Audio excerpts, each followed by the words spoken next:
how to add watermark on Capcut. Hello guys and welcome to today's video. In today's video, I'm going to teach you how you could add your own watermark on Capcut. Now, as you can see here right now, I have a sample video. And now what you're simply going to do is you're going to choose the design of your own Capcut design. Now, if you have an image design, you can simply upload or import the media over here and then drag it into your frame over here by having a layer just like that. And then you can simply have your own image be over here on the right side just like that.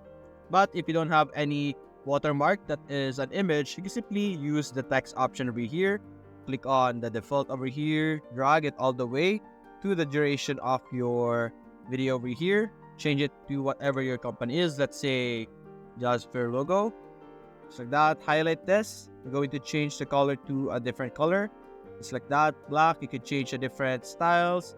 Over here you have your different options, maybe you could go with this one. Then what you're simply going to do is just you can make this a smaller version just like that, and then you can drag it to the right or wherever you would like to put this.